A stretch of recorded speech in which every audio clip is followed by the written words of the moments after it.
Well, everyone, I'm finally back from Disney World. Amid a chaotic vacation at times, we made the best of it. Riding rides I actually didn't get to experience back in 2021 when I got really sick at the parks. But in all, I do thank Disney for a great experience and hope to one day go back in the future. With that said, welcome dreamers, idealists, and, well, those who dare to tilt at windmills in the name of a noble quest. This is Center Stage, where we delve into the depths and soar with the eagles of Mitch Lee's timeless masterpiece, Man of La Mancha. Man of La Mancha is a 1965 musical with a book by Dale Wasserman, music by Mitch Lee, and lyrics by Joe Darian. It tells the story of the mad knight Don Quixote as a play within a play, performed by Cervantes and his fellow prisoners as he awaits a hearing with the Spanish Inquisition. Now, Man La Mancha started as a non-musical teleplay written by Dale Wasserman for CBS's DuPont Show of the Month program. The DuPont Corporation disliked the title Man of La Mancha, thinking that its viewing audience would not know what La Mancha actually meant. So a new title, I, Don Quixote, was chosen.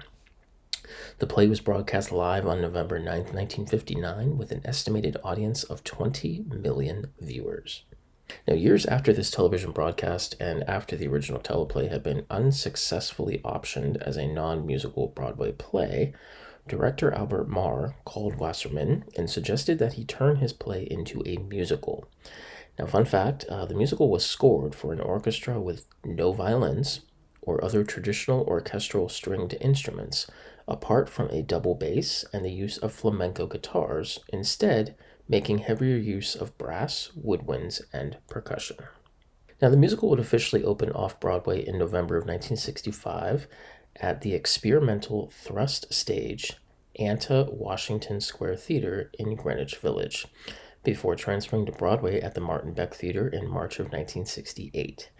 Then, in March of 1971, the show would transfer to the Eden Theater, which today houses a movie theater known as Village East, and finally transferring to the Mark Hellinger Theater in May of that same year, with a combined total of 2,328 performances. Now, the show starred Richard Kiley, who not only won the Tony for his performance of Don Quixote, but became a bona fide Broadway star.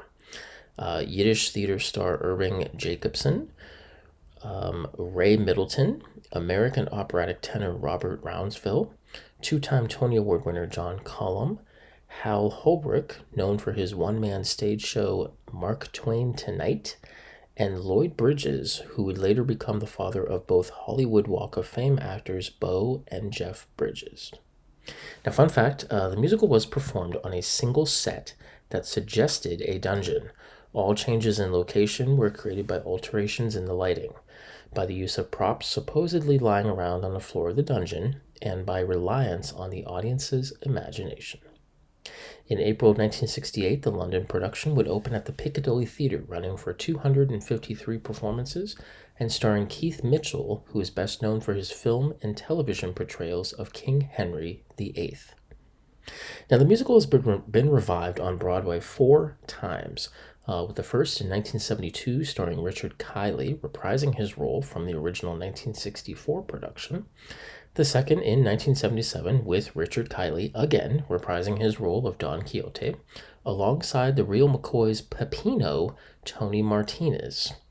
The third in 1992 starring Puerto Rican actor Raul Julia, alongside one of the most successful British female recording artists of the 1980s, Sheena Easton. And the fourth in 2002 starring Tony Award winner Brian Stokes Mitchell, Robin Hood Prince of Thieves actress Mary Mastrantonio, and the voice of Pumbaa on Disney's animated movie The Lion King, Ernie Sabella. Now, the musical would also receive a film adaptation in 1972 starring Peter O'Toole, with his singing voice actually dubbed by English actor and tenor Simon Gilbert, American stage and screen actor James Coco, and the Italian actress Sophia Loren. Now, the West End would host its first revival in 2019 at the London Coliseum, starring Cheers' psychiatrist Dr. Fraser Crane, Kelsey Grammer, Australian-American lyric soprano Danielle Denise, and Olivier Award winner Cassidy Jansen. Now, fun fact, the musical has been produced in over 16 different countries with over 11 different languages. Hey gang, keep the conversation going on social media with hashtag center stage. Share your own La Mancha moments, your interpretations of the show's themes, and let's keep Don Quixote's dream alive. Until next time, stay valiant, stay hopeful, and never stop tilting at the windmills that stand in the way of your dreams. This is Center Stage, signing off. Hey guys, thanks for tuning in to today's video. If you enjoyed this, please comment on what you liked or disliked. I'd love to hear from you.